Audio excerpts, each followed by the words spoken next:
Ok, buongiorno a tutti. Siamo a presentare la prossima relazione che vedrà il Comune di Conegliano, che vede il Comune di Conegliano impegnato in questa rassegna ormai consolidata, direi, perché già l'anno scorso abbiamo avuto numerosi personaggi importanti sia del mondo culturale ma del mondo giornalistico, in particolare curata da Dino Boffo che ci assicura personaggi di elevata caratura. Il penultimo in ordine è stato Ferruccio De Bortoli e stiamo a presentare invece un altro personaggio importante, Antonio Polito, presente come giornalista a moltissime trasmissioni RAI e sicuramente importante giornalista, ma storico anche, che racconta appunto la storia del primo e unico premier forte della Repubblica. Le 5 lezioni di De Gasperi ai politici di oggi. Che dire, sicuramente è un tema importante perché la leadership è sempre un fattore determinante nella buona riuscita della gestione della nostra Repubblica e siamo veramente interessati a capire che cosa De Gasperi, il primo leader importante della nostra prima Repubblica, visto che poi abbiamo avuto una cosiddetta seconda Repubblica, ci può raccontare. L'organizzazione è sempre fatta dall'amministrazione comunale insieme al gruppo di cittadini lettori inchiostro. A questo proposito lascio la parola al nostro Pierluigi che ci dice qualcosa sugli scopi di questa rassegna.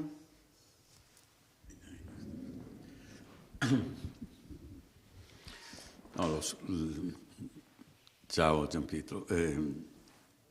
Lo scopo di questa rassegna è di portare a coinvolgere i cittadini su un processo prepolitico che ritorni a riscoprire i valori morali e i valori le competenze generali che un politico deve avere e chi fa politica deve avere.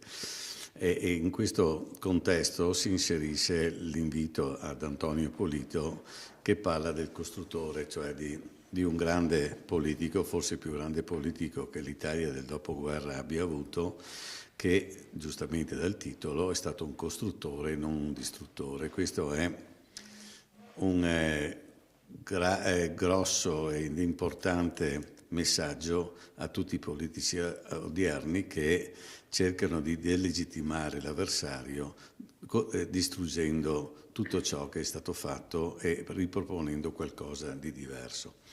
De Gasperi è riuscito con un processo riformista di ricreare le condizioni per uno sviluppo enorme dell'Italia, partendo dalla ricostituzione dell'IRI, della Cassa del Mezzogiorno, da nuove grandi riforme sia agrarie che abitative e così via, e lo sappiamo tutti, la storia per noi chi ha i capelli bianchi li conosce bene perché li ha anche vissute. Dobbiamo riportare a conoscenza dei giovani e anche meno giovani, per carità, i grandi temi, i grandi valori di De Gasperi, però che tutto sommato partono da un grande punto, cioè un punto valoriale che è la fraternità, una fraternità civile, cioè dobbiamo mettersi insieme per risolvere i problemi. Da un'etica morale di altissimo livello, e ne vediamo di tutti i colori in questo momento, a cominciare da Roma, dall'ex ministro della cultura e così via. Noi dobbiamo riportare un po' di rigorosità morale all'interno delle amministrazioni, all'interno della gestione politica della cosa pubblica. E una grande parte anche deve avere la giustizia non in termini giustizia civile o penale, ma una giustizia sociale che deve riguardare molto i meno abbienti, i poveri. Noi sappiamo benissimo che in questo ventennio le disuguaglianze sono esplose e noi dobbiamo ricominciare su questa base, non di consolidare le disuguaglianze, ma ridurle il più possibile queste disuguaglianze. Questo è il grande messaggio da cui è partito De Gasperi per riportare l'Italia tra i grandi sette del mondo. E noi vorremmo dare questo messaggio alla città, a tutti i nostri concittadini. Grazie per Luigi e ora do la parola a Cecilia che rimarcherà un po' l'impegno della cittadinanza anche nell'organizzazione di questi eventi, perché è fondamentale che non solo gli eventi possano partire dall'amministrazione comunale, ma abbiano come base le richieste, le necessità e l'impegno dei cittadini. Buongiorno a tutti, io ringrazio l'amministrazione comunale che ci supporta, noi di gruppo di lettori Inchiostro, in questa attività, e la ringrazio qui nella persona dell'assessore Cristina Sardi. Sono molto contenta di ospitare un personaggio come Antonio Polito, già giornalista e anche politico, quindi uno che sa di cosa parla, e sono curiosa anche di capire cosa ci racconterà. Spero non sia solo una lezione di storia, ma anche una ricetta per capire come andare avanti.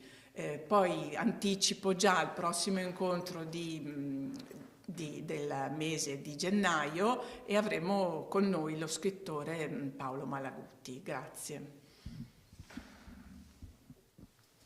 È il vice direttore del Corriere, ma tu lo sai, che è stato dimenticato. Polito è vice direttore del Corriere, no?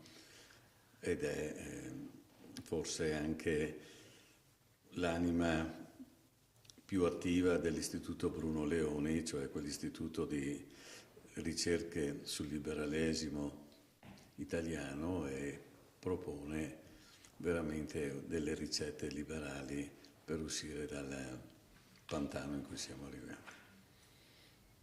Se aspettiamo 5 minuti arriva il sindaco per fare le foto, così metti anche le foto domani. Bene. Chiudi.